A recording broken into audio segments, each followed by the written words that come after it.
Good morning, everyone.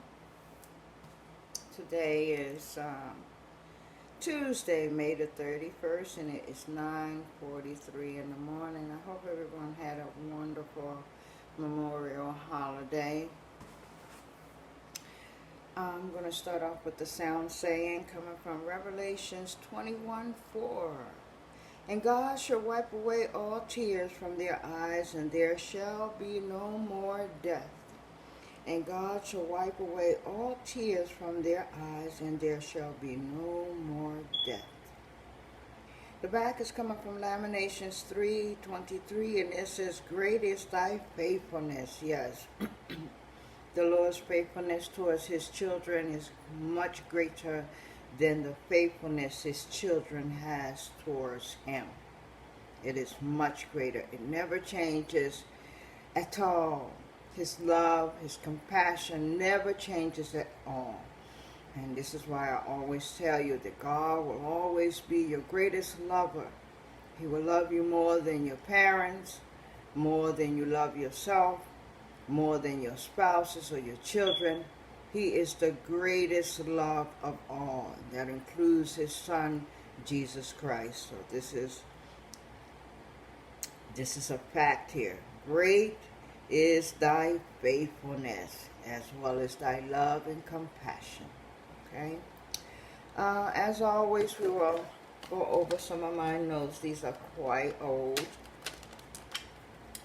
But because they are the words of God, they never go out of style. Okay? And I'm going to highlight them because if I don't highlight, I often find myself giving them to you again instead of going on to another book. So we're going to use our green highlighter today. And these are notes from March 25th. It was a Friday, 11:40 a.m., 2016. Actually, I'm sorry. These are notes from April the 3rd, 2016. It was a Sunday at 1:53 p.m. Beloved. It's a title of endurement. Oftentimes when you're talking to your loved ones, you will always sometimes say honey, sugar, babe.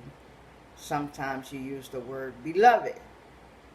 It's a term of endearment that you use to someone you love.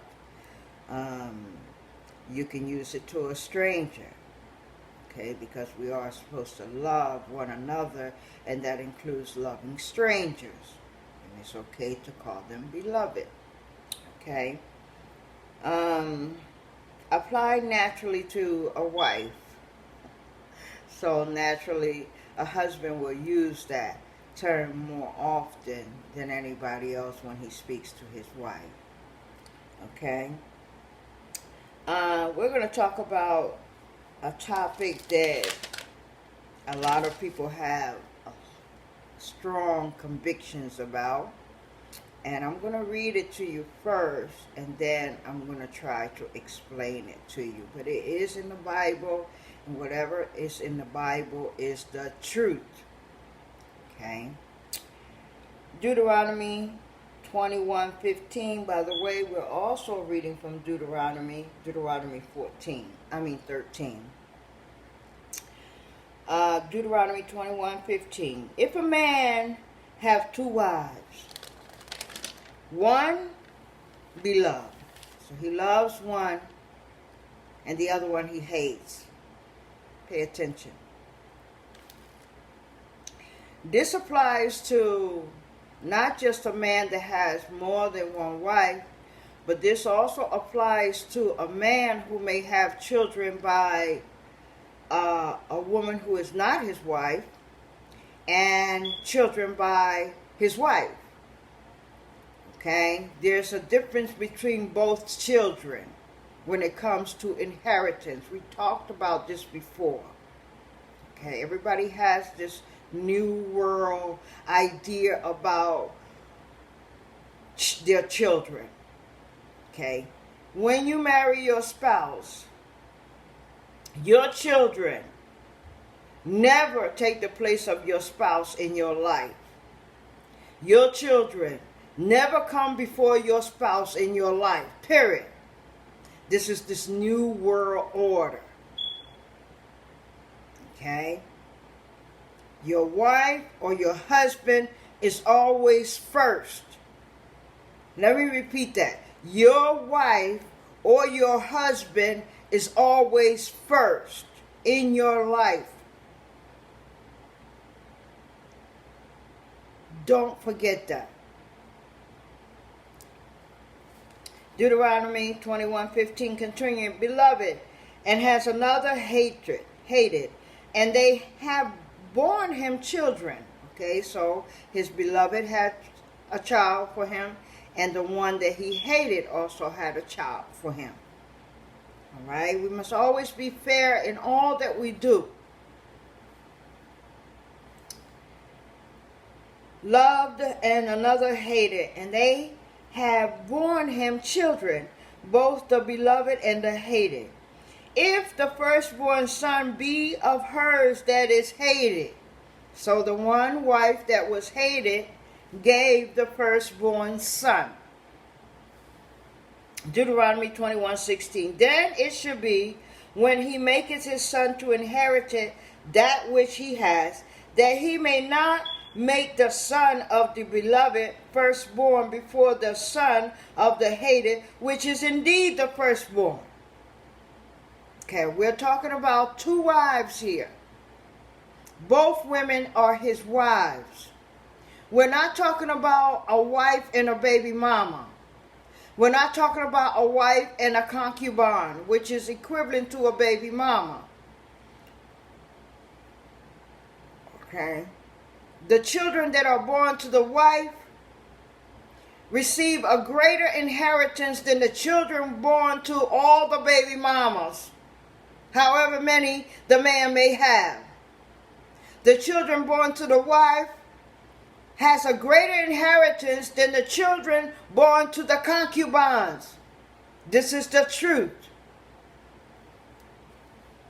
Then it shall be, when he maketh his son to inherit that which he has, that he may not make the son of the beloved firstborn before the son of the hated, which is indeed the firstborn. Deuteronomy 21:17. But he should acknowledge the son of the hated for the firstborn by giving him a double portion. Even today, this rule should be applied.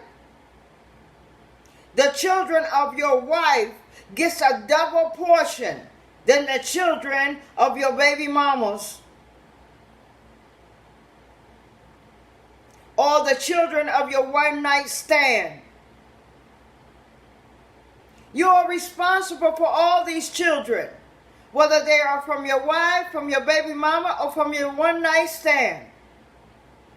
And each of them are entitled to an inheritance from their father.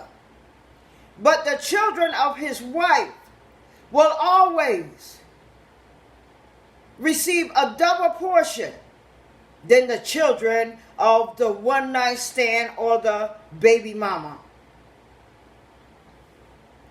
But he should acknowledge the son of the hated for the firstborn by giving him a double portion of all that he has, for he is the beginning of his strength. He is the first seed, the beginning of his strength. The right of the firstborn is his. It makes no difference that that child came from the one you hated.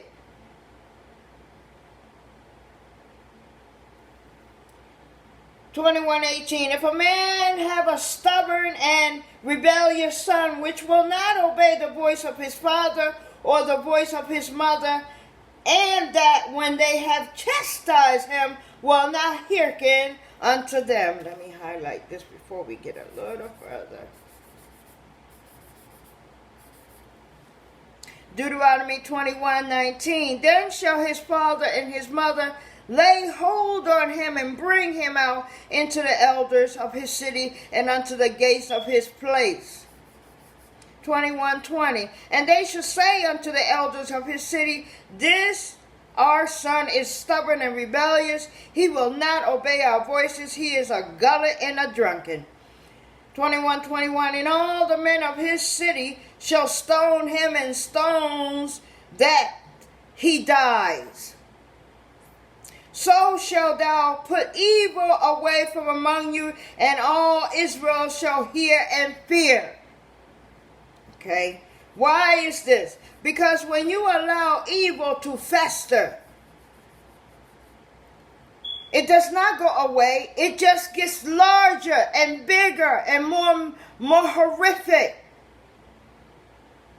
This is why it is better for our world to adapt the laws of God in regards to how we punish people for their actions. There isn't an action that can be done in this world that is not written up in the book. These actions should be done immediately. It is a monstrosity to have people on death row for more than a day. That is a monstrosity. It does not deter people from doing that which is criminal. But if we handle individuals who commit horrendous acts according to the way God says we should do it, that will be a greater deterrence in our world. Instead of pacifying them and counter them innocent until proven guilty. That's ludicrous. Deuteronomy 21:22. And if a man have committed a sin worthy of death, and he be to be put to death, and thou hang him on a tree, his body should not remain all night upon the tree, but thou should in any wise bury him that same day. So it is legal in the eyes of God to hang a man. It is legal in the eyes of God to stone a man for his acts. And in the biblical time, it was unheard of for a child to behead their parent. It was unheard of. Now they're doing it in great numbers. Shooting them in the head. And then walking out of the house, going to an elementary school, and shooting 20-something innocent people. An elementary school, mind you. And you would think that this world would be wise enough to put police officers in every school in this country. Whether it's elementary, whether it's high school, or whether it's a university. There should be police in every school in this country. If we would think and use wisdom, we would save lives, not lose them.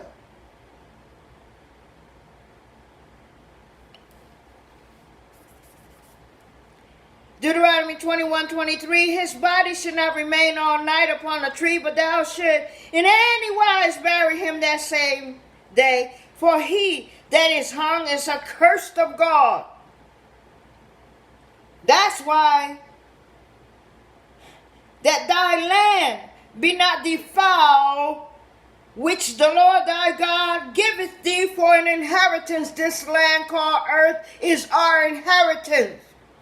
And we are not to be polluting it. We are not to be allowing guilty people to live when God says death is their reward.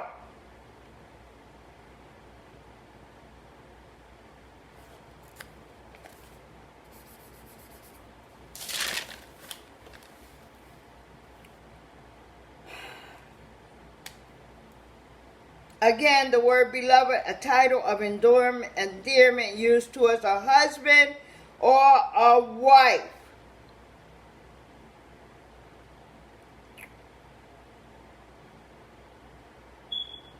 I wrote down Songs 6, 1-3.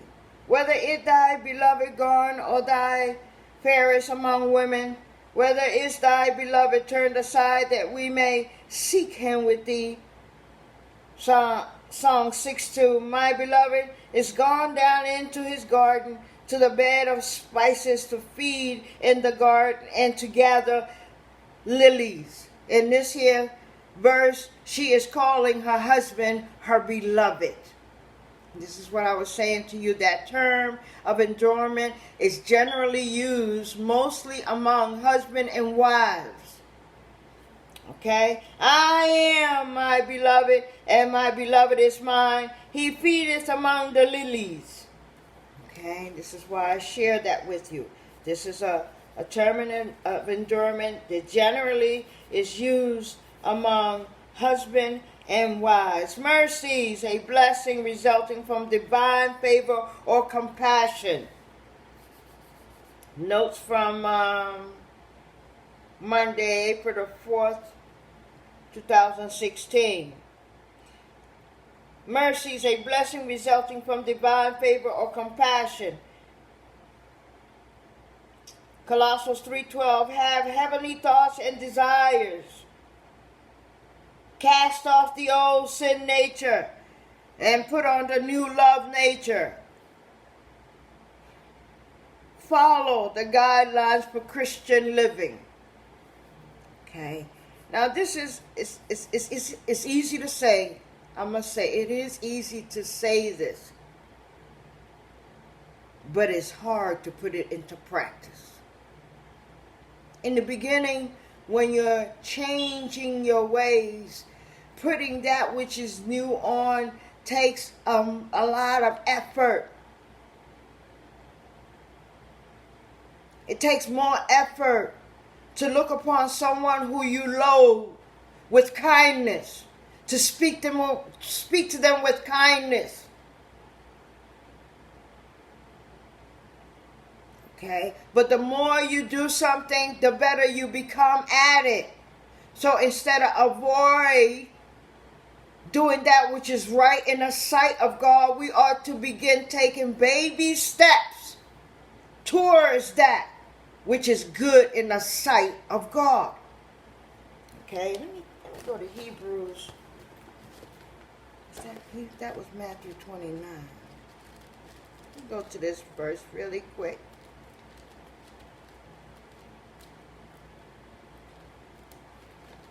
Sorry, I hadn't planned on reading this verse.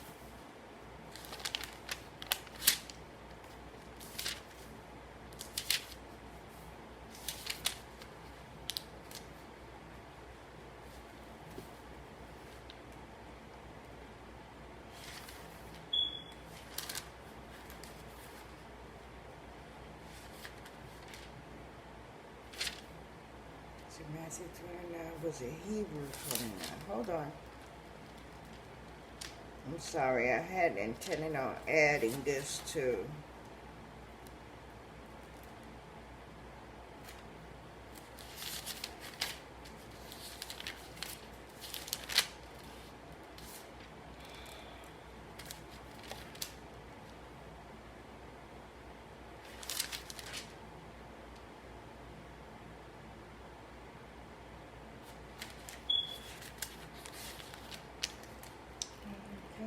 Understand why I can't find it. Give me a little patience, and if I can't find it, I will certainly have it tomorrow. I'm looking for a particular verse.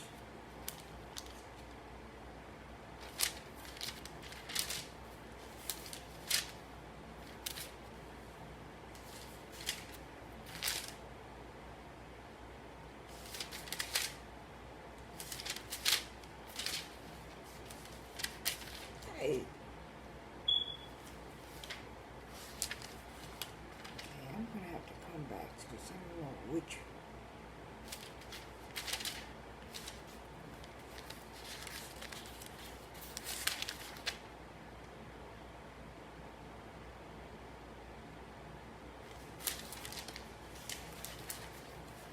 Give me a few more minutes.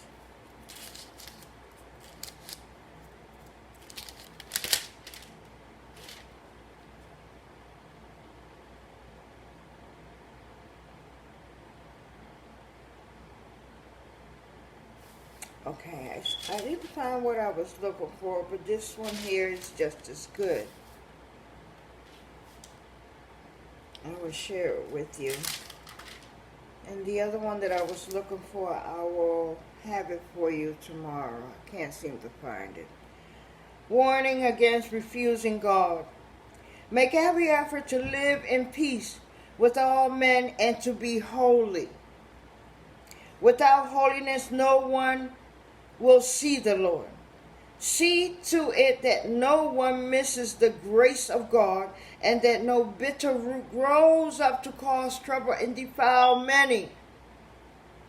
So when we fail to deal with the actions of society, we are allowing bitter roots to grow. Okay? These bitter roots do not benefit anyone. It does not benefit society to hold on to bitter roots. Okay. If you have a problem with killing someone who has done something horrendous, then do something else that will be constructive, such as using their body parts to help someone who is a good person to live. There are so many other options that we can use today if it makes society feels better.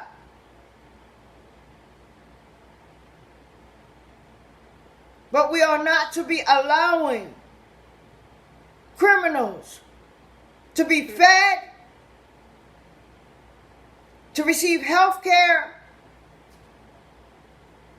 for free for years to come, though they're on death row. Death row means that road should be short.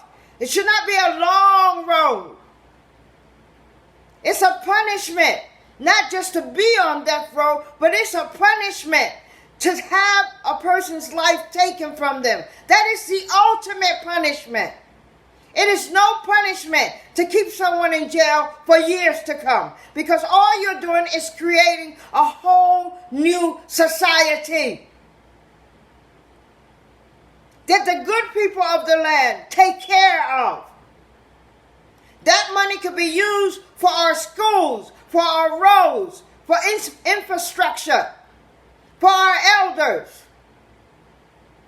It is better used that way than to be using it to accommodate people for their whole lifestyle, lifelong. Jail was not meant for that. Jail was meant for short terms, not for a lifetime.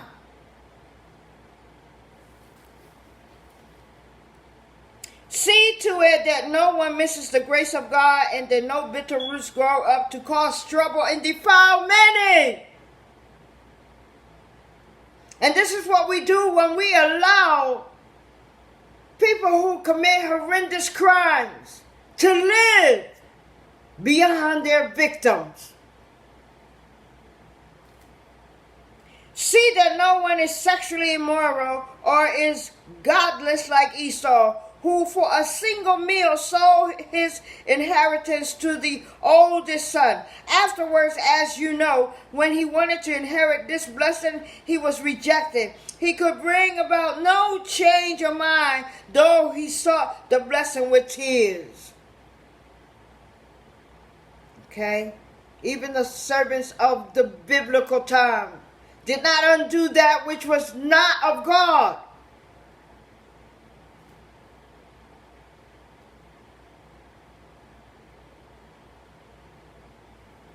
Okay, that was it. Let's go back to this. All right, let's go back to this. Colossians 3, this is the last page. Colossians 3:12. Put on, therefore, as the elect of God, holy and beloved, bowels of mercy, kindness, humbleness of mind, meekness, long-suffering, forbearing one another and forgiving one another. If any man has quarreled against any, even as Christ forgave you, so also do ye.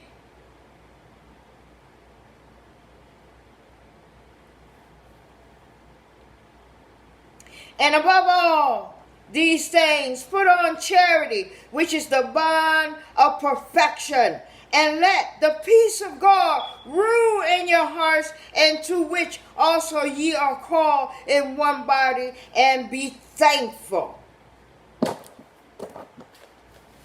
Okay, that's all for my notes for today. I highlight this. I lost my green ink already.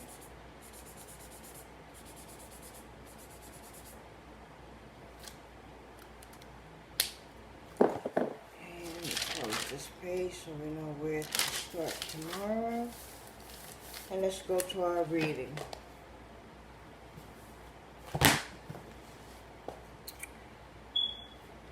Okay.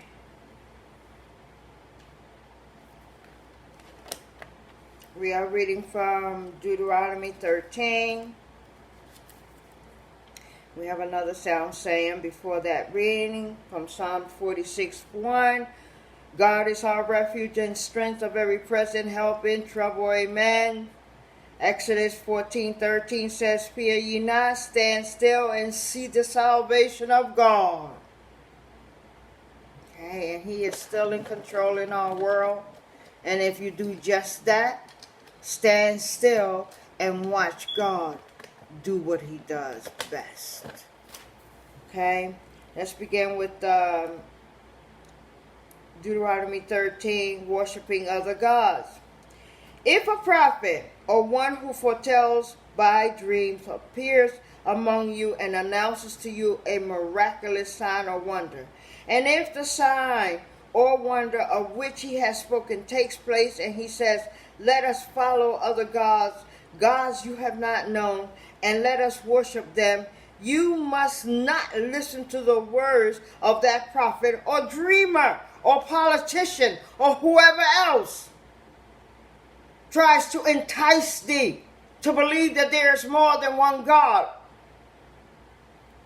The Lord your God is testing you to find out whether you love him with all your heart and with all your soul. If it is the Lord your God you must follow, and him you must reverence. Keep his commands and obey him. Serve him and hold fast to him. That prophet or dreamer must be put to death because he preached rebellions against the Lord your God. So yes, it is legal in the eyes of God to kill anyone who entices thee to worship any other god. Let me read that. That prophet or dreamer must be put to death because he preaches rebellions against the Lord your God, who brought you out of Egypt and redeemed you from the land of slavery. He tried to turn you from the way of the Lord your God commanded you to follow. You must purge the evil from among us. It is important that we learn to deal with the evil among us in the way God says we should deal with them. Otherwise, we are just encouraging more and more evil. Okay?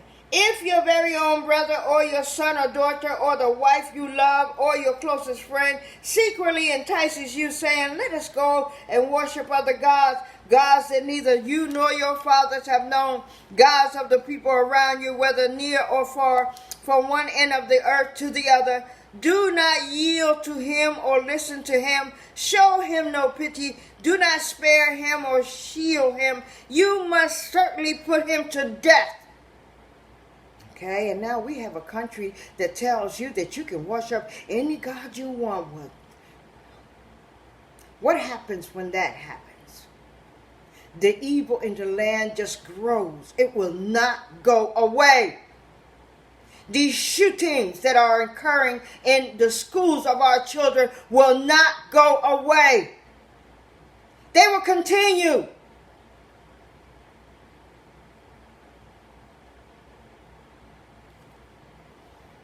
Your hands must be the first in putting him to death, and then the hands of all the people. Stone him to death because he tried to turn you away from the Lord your God, who brought you out of Egypt, out of the land of slavery. Then all Israel will hear and be afraid, and no one among you will do such evil thing again. It is the strongest deterrent, the laws of God. Greater influence than any laws man can create.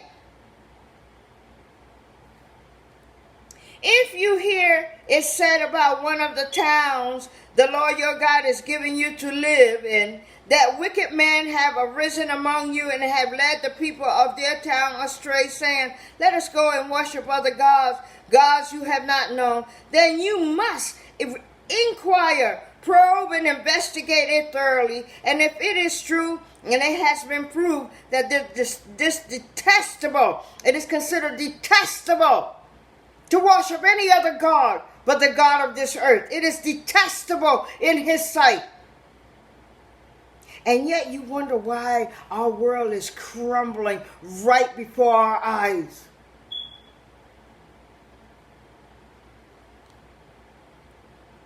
And if it is true and it has been proved that this detestable thing has been done among you, you must certainly put to the sword all who live in the town. Destroy it completely. Both its people and its livestock, beasts and men together. Gather all the plunders of the town into the middle of the public square and completely burn the town and its plunder as a whole burnt offering to the Lord your God. It is to remain a ruin forever, never to be rebuilt. None of those condemned things should be found in your house, so the Lord will turn from his fierce anger. He will show you mercy, have compassion on you, and increase your numbers. Heal your land. Heal your sickness. Empty the hospitals.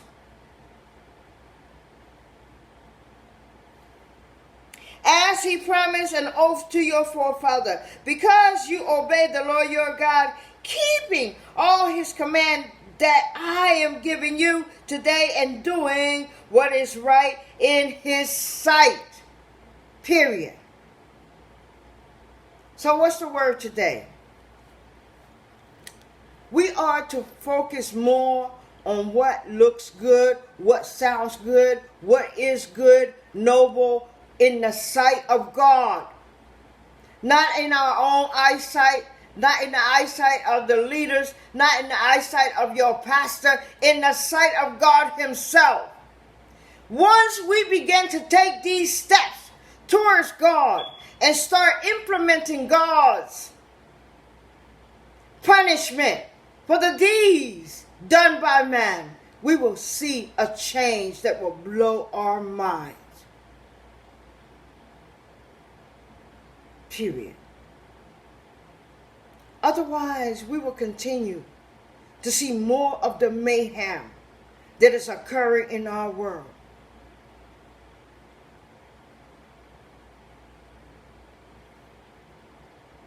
And mayhem, it truly is.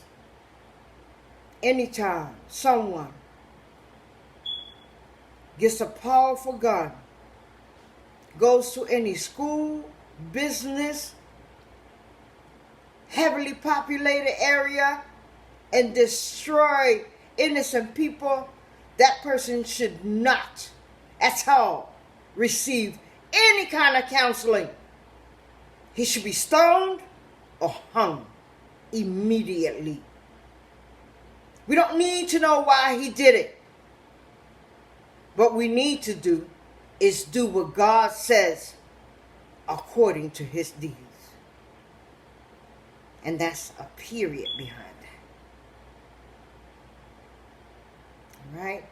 Thank you very much for listening. My name is Brenda Guerrero, and as always, may the peace of God be upon you.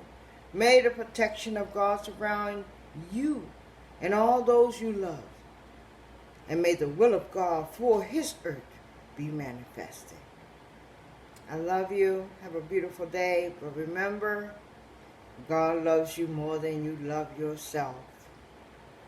So therefore, let's try giving God some of that same love in return for his unfailing faithfulness towards us. Have a beautiful day.